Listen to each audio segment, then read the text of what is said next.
नमस्कार, आप देख रहे हैं पॉलिटिकल पंचायत में, आपके साथ दीपक कुमार है। ये जो आप तस्वीरें देख रहे हैं ये प्रदर्शन की, जहां पर पुलिस का लाठीचार्ज होता है, छात्रों पे डंडे चलाए जाते हैं और ये तमाम तस्वीरें जो आपके सामने हैं ये कल की तस्वीरें हैं जब जंतर मंतर के बाहर एक अजीब सी स्थिति जब बन गई थी, जब युवा संसद की तरफ बढ़ रहे थे। उस समय अभिजीत दीप के जो है कांग्रेस जनता पार्टी के संस्थापक, या कहें कि इन युवाओं का नेतृत्व करने वाला एक नेता, जो ट्रक के ऊपर चढ़कर आराम से बैठा हुआ था।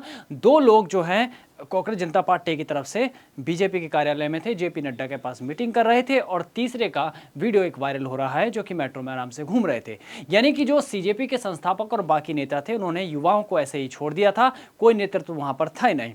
तो इस बीच हुआ ये कि युवाओं की भीड़ अचानक आक्रोशित होती है, किसी न किसी वजह से संसद की तरफ कूच करती है, जैसा कि छात्रों को गुस्सा था। और जब छात्रों का या किसी भी भीड़ का गुस्सा होता है तो उसको संभालने वाला एक नेता होता है जो कि वहां पर नहीं दिखाई दिया, जिसकी वजह से पुलिस भी बिगड़ी और फिर आपस में पत्थरबाजी भी हुई, लाठीचार्ज भी हुई, जिसमें छात्रों को भी चोटें लगी हैं, पुलिस को भी चोटें लगी। अब इसमें कोई कह सकता है कि पुलिस वालों को ऐसा नहीं करना चाहिए था। तो यहाँ पर एक सवाल ऐसा भी है कि जिन्होंने पुलिस पर लाठीचार्ज किए, क्या उनको पुलिस पर जिन्होंने पत्थर चलाए, क्या उनको पत्थर चलाना चाहिए था? तो जवाब है नहीं। दोनों तरफ से कहीं ना कहीं कुछ तो गड़बड़ियां हुई है। जाहिर है कि दिल्ली पुलिस उसे भी ढूंढ निकालेगी। अब सवाल ये कि अभिजीत दीप के जो है उस समय कहाँ थे? तो बाद में देखा गया कई तस्वीरों में कि ट्रक पर चढ़कर भाषण दे रहे थे। खैर, आगे बढ़ते हैं। सवाल यहाँ पर यह है कि क्या धर्मेंद्र प्रधान इस्तीफा देंगे? क्यों धर्मेंद्र प्रधान जो है अमित शाह या पीएम मोदी के लिए इतने खास माने जाते हैं कि इतना सब कुछ हो रहा है, लेकिन धर्मेंद्र प्रधान की तरफ से कोई एक बयान सामने नहीं आ रहा, कोई प्रेस कॉन्फ्रेंस नहीं हो रही, यह तमाम चीज़ें। और क्यों मोदी सरकार इस पर झुकने का नाम नहीं ले रही? ऐसे कई सवाल आपके मन में होंगे, आज हम उन्हीं सवालों पर चर्चा करेंगे। देखिए, जब कांग्रेस जनता पार्टी का जो है, जब ये प्रदर्शन चल रहा था वहाँ पर, तो आपने देखा होगा कि चंद्रशेखर आज़ाद रावण वहाँ पहुँचे, सपा से जो है डिम्पल यादव वहाँ पहुँची और सपा के कई नेता भी पहुँचे, आप सांसद भी पहुँचे। तो प्रदर्शन के बीच में कुछ नेताओं की मौजूदगी भी रही जिन्होंने छात्रों को संभाला उस समय पे, लेकिन कांग्रेस जनता पार्टी के ये जो मुख्य चेहरा है ये उस समय पे कहीं दिखाई नहीं देते किसी भी वीडियो में। खैर, इस बीच संसद के अंदर भी भारी हंगामा देखने को मिला। जो विपक्ष के सांसद हैं उन्होंने बड़े ही जोरदार तरीके से आवाज़ उठाई, और आज भी, कल भी संसद नहीं चली और आज भी संसद नहीं चली। आज का अपडेट क्या है? आज का अपडेट इतना है कि आज फिर से धरना वहीं पर चल रहा है जंतर मंतर पर, और आज भी चंद्रशेखर आज़ाद रावण जो है भीमराव अंबेडकर के मूर्ति के नीचे धरने पर बैठे हैं। उनके साथ नागौर सांसद हनुमान बेनीवाल हैं, राजकुमार रोथ हैं, यानी कि राजस्थान के दो कद्दावर नेता उनके साथ नजर आते हैं। और इस बीच अगर सवाल ये है कि राहुल गांधी कहाँ हैं, यानी कांग्रेस के नेता कहाँ हैं, तो जब संसद खत्म हुआ तो कांग्रेस ने मल्लिकार्जुन खड़गे का आज जन्मदिन भी था, तो इस बहाने कांग्रेस की एक अचानक से मीटिंग हुई, ऐसा दावा किया जा रहा है या ऐसे आरोप लगाए जा रहे हैं। अब जो भी हो, मीटिंग हुई और एकदम से ही उन्होंने मार्च निकाल दिया। मार्च निकला पीएम आवास तक, जो कि बहुत ही सीक्रेट मार्च था, इतना कि मीडिया को भी इस बार में पता नहीं चला। जब पीएम आवास के तकरीबन 100 से 200 मीटर दूर राहुल गांधी आते हुए दिखाई दिए, तब मीडिया को इसके बारे में जानकारी हुई। और अब वहां पर राहुल गांधी का धरना चल रहा है, प्रियंका गांधी मौजूद है और कांग्रेस के तमाम नेता भी वहां मौजूद है। दूसरी तरफ जंतर मंतर पर कांग्रेस सेवा दल के लोग जो हैं प्रोटेस्ट करने वाले छात्रों को खाना बांट रहे हैं। ये आज की तस्वीर है। हालांकि बीजेपी की तरफ से एक नेता भी राहुल गांधी से मिलने पहुंचे। अब उनके बीच में क्या वार्तालाप होती है ये देखने वाली बात होगी। दूसरी तरफ पीएम मोदी ने भी कहा है कि छात्रों के साथ राजनीति ना हो। ये एक बड़ी बात है पीएम की तरफ से अभी तक के इस पूरे मामले को लेकर, क्योंकि अभी तक जो प्रोटेस्ट चल रहा था वो कई गुटों में, या कह सके कि छुटपुट उस पर चल रहा था। अब प्रोटेस्ट एक बड़े लेवल पे हो गया, तो पीएम मोदी का बयान भी सामने आया। इसलिए ज़रूरी भी है कि इसमें जो है किसी भी तरह का कोई भी राजनीतिकरण ना हो। खैर, आगे बढ़ते हैं। अब सवाल ये कि सरकार जवाब क्यों नहीं दे रही और धर्मेंद्र प्रधान इस्तीफा क्यों नहीं देंगे? सबसे पहले चीज जो वो है ये कि नैरेटिव को मजबूत करना। नैरेटिव को मजबूत करना अभी क्या है कि जो भारत की स्थिति है अंतर्राष्ट्रीय स्तर पर या बाकी स्तर पर देखें, अगर यहाँ पे सरकार कमजोर होगी तो कहीं ना कहीं जो देश विरोधी ताकतें हैं उनको एक मजबूत मौका मिल जाएगा। अब देखिए कि यूपी के इलेक्शन आने वाले हैं।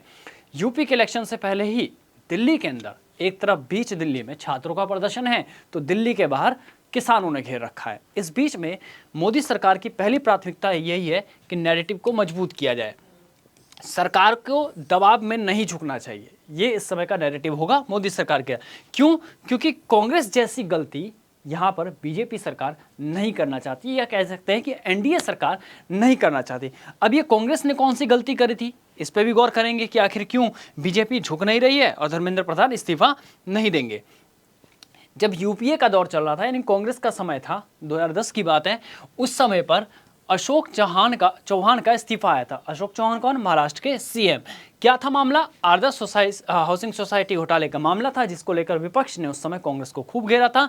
घोटाले का आरोप था कि दक्षिण मुंबई के कोलाबा में कारगिल युद्ध के नायकों और विधवाओं के लिए बनी आदर्श हाउसिंग सोसाइटी में नियमों को ताक पर रखकर सरकारी फ्लैट बांट दिए गए। इसके साथ ही में चौहान की भूमिका जो सामने आई थी वो ये थी कि जब ये राजस्व मंत्री थे तो कथित तौर पर अपने रिश्तेदारों के लिए फ्लैट पाने के बदले आदर्श सोसाइटी के अतिरिक्त फ्लोर स्पेस इंडेक्स की मंजूरी दे दी थी। इस तरह के इन पर आरोप लगे थे।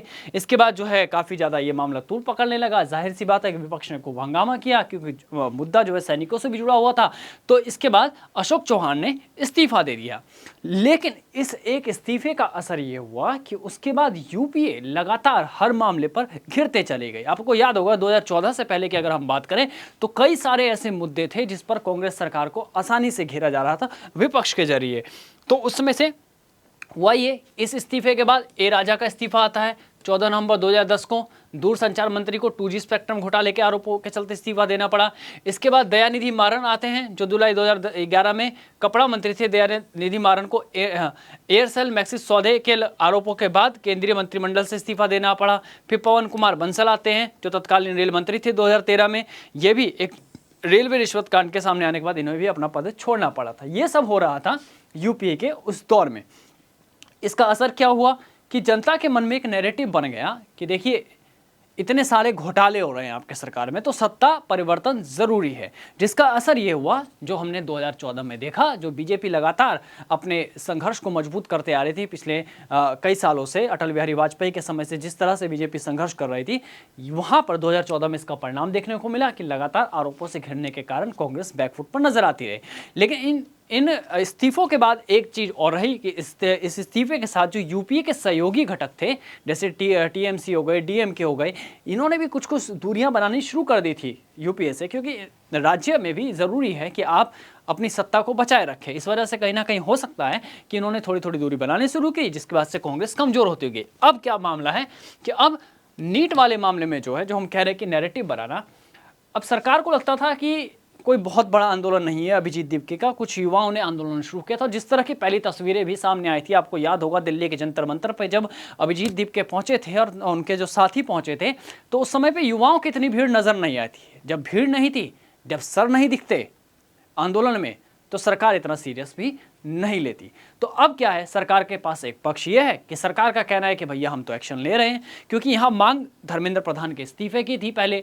इसके बाद मांग और भी होनी थी, लेकिन उससे पहले सरकार ने क्या खेल करा, सरकार ने रीनीट करवा दिया। देखिए 3 मई को जो है 23 लाख लोगों ने परीक्षा दी थी, 7 मई को पेपर लीक की जानकारी मिली, और 12 मई को कितनी जल्दी इलेक्शन हुआ कि एनटीए ने परीक्षा रद्द कर दी, और अभी 16 जुलाई 2026 को हाल फिलहाल में रिजल्ट भी आ चुका है। 11,21,000 स्टूडेंट जो है इस मामले में पास हो चुके हैं।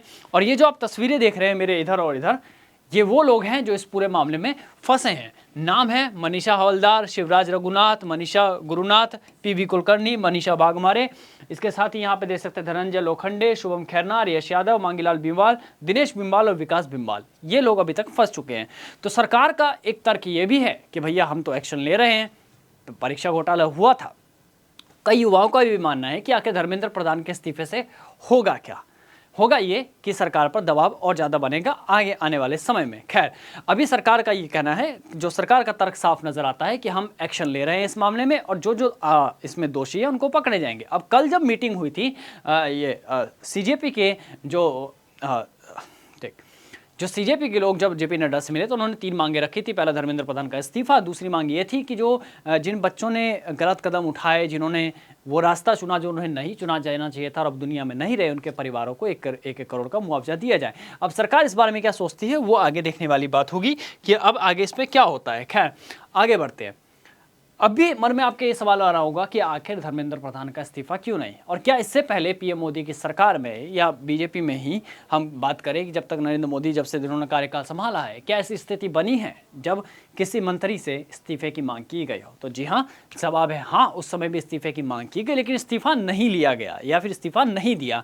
सबसे पहले हुआ था सुषमा स्वराज में, और राजस्थान की जो कद्दावर मुख्यमंत्री रही है वसुंधरा राजे, इनके समय में मामला था ललित मोदी से जुड़ा हुआ, इसको लेकर कि जब इन्होंने आईपीएल के पूर्व कमिश्नर ललित मोदी के पुर्तगाल यात्रा करने के लिए दस्तावेज जारी कर दिए जाए, ऐसा सुषमा स्वराज ने उस समय पे किया था, ताकि ललित मोदी की पत्नी का इलाज जो है पुर्तगाल में चल रहा है उसके लिए। वहीं वसुंधरा राजे पे आरोप लगे थे कि इन्होंने ब्रिटेन के आवर्जन में इमिग्रेशन आवेदन को गुप्त रूप से समर्थन किया था। इस तरह के आरोप इन दो कद्दावर नेत्रियों पर लगा था, जिसको लेकर विपक्ष ने खूब हंगामा किया था, संसद में भी और राजस्थान में भी इस्तीफे की मांग वहां पर की गई थी। लेकिन उस समय भी सरकार ने इनका पक्ष लिया, दोनों में से किसी ने भी इस्तीफा नहीं दिया। वो बात अलग है कि वसुंधरा राजे की सरकार उसके बाद चली गई। खैर आगे बढ़ते हैं। सुषमा स्वराज को तो आप जानते हैं कितने ही दबंग नेत्री हमेशा से रही है। अब इस प्रकरण के बाद जो वसुंधरा राजे और सुषमा स्वराज वाला जो प्रकरण हुआ था, उस समय पर राजनाथ सिंह का एक बयान आया था। वो बयान जो आज मील का पत्थर बना हुआ है। बयान क्या था? बयान यह था कि नहीं, इसमें मंत्रियों के त्याग पत्र नहीं होते हैं भैया, यूपीए सरकार नहीं है, ये एनडीए सरकार है।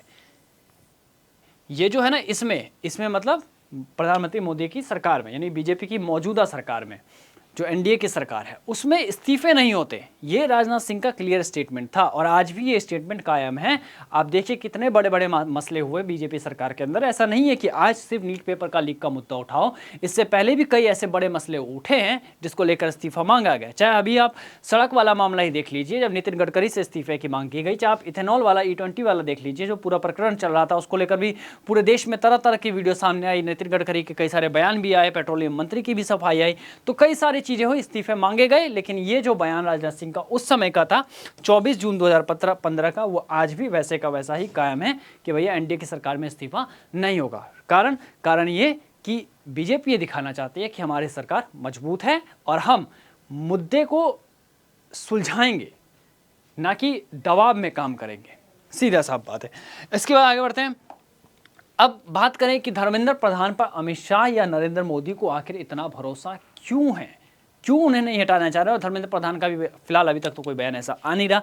इसकी वजह क्या है? इसकी वजह है उत्तराखंड 2017 का चुनाव, कर्नाटक 2018 का चुनाव, उत्तर प्रदेश 2022 का चुनाव, बिहार 2025 का चुनाव और उड़ीसा 2017 का प्रधान चुनाव, जहां पर धर्मेंद्र प्रधान की भूमिका सबसे मुख्य रही। ये उड़ीसा का जो चुनाव हुआ था, प्रधान चुनाव 2017 वाला, इसकी वजह से ही अभी हाल फिलहाल में उड़ीसा में बीजेपी की पकड़ इतनी मजबूत हुई कि उड़ीसा के अंदर बीजेपी की सरकार बनी। तो जो अकेला व्यक्ति 5 ऐसे राज्यों में जहां पर बीजेपी को खड़ा कर सके, उस पर आखिर कोई भी उनका नेतृत्व, उन पर भरोसा क्यों ना करे? तो ये भी एक बड़ी वजह है धर्मेंद्र प्रधान पर भरोसा करने की। कारण क्या है? जब से 2014 से धर्मेंद्र प्रधान ने कुर्सी संभाली, मतलब नरेंद्र मोदी सरकार में जब से मंत्री रहे हैं उसी समय, तो 2014 से लगातार, इससे पहले केंद्रीय में पेट्रोलियम मंत्री भी थे, तब से ये सत्ता में बने हुए हैं। अब इनके पास जो है, धर्मेंद्र प्रधान जी के पास सत्ता की भी नॉलेज है, धर्मेंद्र प्रधान के पास जो है संगठन की मजबूती भी है, और धर्मेंद्र प्रधान ऐसे नेता हैं जो अक्सर मीडिया में कोई बड़ा बयान नहीं देते, कोई विवादित बयान नहीं देते। तो इस तरह के नेता बहुत मंझे हुए नेता कहे जाते हैं। और याद होगा जब प्रधानमंत्री उज्ज्वला योजना, जो आज बीजेपी के लिए एक उस समय पे मील का पत्थर कह सकते हैं हम, या फिर यूं कहें कि प्रधानमंत्री उज्ज्वला योजना ने बीजेपी को घर घर में पहुंचा दिया एक तरह से। वो योजना कब आई थी? जब धर्मेंद्र प्रधान ही मंत्री हुआ करते थे। उस योजना का फायदा कैसे हुआ? आप देखिए, एलपीजी कवरेज जो है वो 62% से बढ़कर 99.8% तक आ गई। 10 करोड़ से अधिक कनेक्शन हुए उस समय पे। जिसके बाद जेम ट्रिनिटी, जनधन, आधार और मोबाइल, इसकी वजह से लोगों में जो बिचौलियों वाली जो स्थिति थी वो मोदी सरकार ने खत्म करने की पूरी कोशिश की। तो प्रधानमंत्री उज्ज्वला योजना के आपने भी देखेंगे कई सारे पोस्टर लगे, अखबारों में पोस्टर लगे, पेट्रोल पंप्स पे लगे। तो वो एक छवि जो है घर घर तक पहुंची कि प्रधानमंत्री जो है महिलाओं के साथ है। महिला सशक्तिकरण की बात करते हैं, घरों से या ग्रामीण महिलाओं की आंखों से उन्होंने आंसू निकाल दिए और घर घर तक एलपीजी सिलेंडर पहुंचा दिया, जो कितने सालों में नहीं पहुंच रहा था। वो प्रधानमंत्री मोदी की प्रधानमंत्री उज्ज्वला योजना के कारण वो पहुंच गया। इस तरह की तस्वीर जो है हर जगह बनने लगी, और ये सब भी हुआ था धर्मेंद्र प्रधान के कार्यकाल में। आपको बता दें कि धर्मेंद्र प्रधान के पिताजी भी जो है अटल बिहारी वाजपेयी के कार्यकाल में नेता रहे हैं, और वो भी बड़े ही इस तरह के ही नेता रहे कि ज़मीन से जुड़े हुए हों और ज़्यादा मीडिया में बयान ना देते हों या बेतुके बातें ना करते हों। यही वजह है कि आज भी धर्मेंद्र प्रधान पर पीएम मोदी कहें, अमित शाह कहें या एनडीए कहें, इनको पूरा का पूरा इन पे भरोसा है कि ये कुछ ना कुछ एक्शन ज़रूर लेंगे। रही बात इस्तीफे की, तो इस्तीफा देना इतना अगर अभी दे दें तो प्रधानमंत्री मोदी के लिए एक विकट स्थिति ये हो जाएगी कि हर बात पर विपक्ष इस्तीफे की ही मांग करेगा। तो आखिर इस्तीफा कब तक, ये भी एक गंभीर सवाल है। सवाल यहाँ पर यह है कि जो कल छात्रों पर लाठीचार्ज हुआ वो गलत हुआ, उसकी जिम्मेदारी किसी को लेनी चाहिए थी।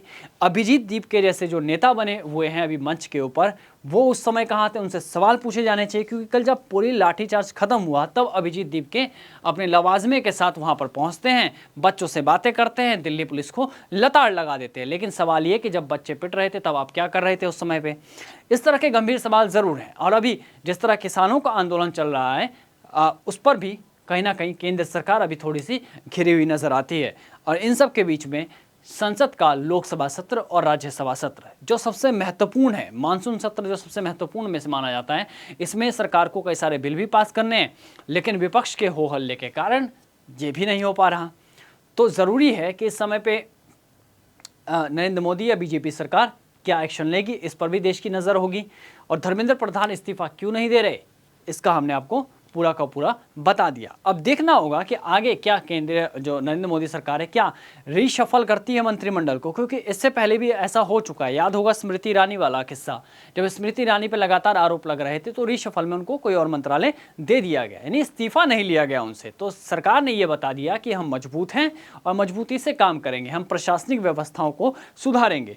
तो अब देखने वाली बात होगी कि एनटीए में क्या व्यवस्थाएं सुधारी जाती है, क्या छात्रों को जो उनका हक है वो मिल पाएगा। क्योंकि अब सरकार के पास कहने को एक बात ये भी है कि भैया हमने रीनीट करवा दिया और इतने बच्चे तो पास हो गए, इतने लाख बच्चे तो पास हो गए। अब आप सोच रहे होंगे कि बीजेपी सरकार इसको इतनी गंभीरता से क्यों नहीं ले रही थी इस समय तक, जब तक सोनम वांगचुक को दिल्ली पुलिस ने हिरासत में नहीं लिया। तो इसका जवाब भी यही है कि बीजेपी को भी ये लगा होगा, या कई लोग ऐसा मानते भी हैं कि अभी तक जो प्रोटेस्ट था वो बहुत ही छोटे लेवल पर चल रहा था। छोटे लेवल पर मतलब कुछ युवाओं द्वारा ही चल रहा था। हाँ, सोशल मीडिया पर समर्थन उनको भरपूर मिल रहा था, लेकिन कहते हैं कि जब नेताओं की रैली होती है या प्रदर्शन होते हैं तो सर गिने जाते हैं, वो सर कहीं ना कहीं कम नजर आ रहे थे। और जब कल नजर आए तो जाहिर सी बात है कि सरकार पर दबाव बना। जेपी नड्डा ने मुलाकात की और आज जेपी नड्डा खुद अस्पताल पहुंचे छात्रों से मिलने के लिए, ये भी एक गंभीर बात है। तो सरकार अपनी संवेदनशीलता भी यहाँ दिखा रही है, लेकिन देखना होगा कि अब इस मामले में आगे क्या होता है। क्या अभिजीत दीप के एक टूल किट की तरह काम करेंगे, या फिर सरकार खुद जाकर छात्रों से बात करेगी, उनको समझाएगी।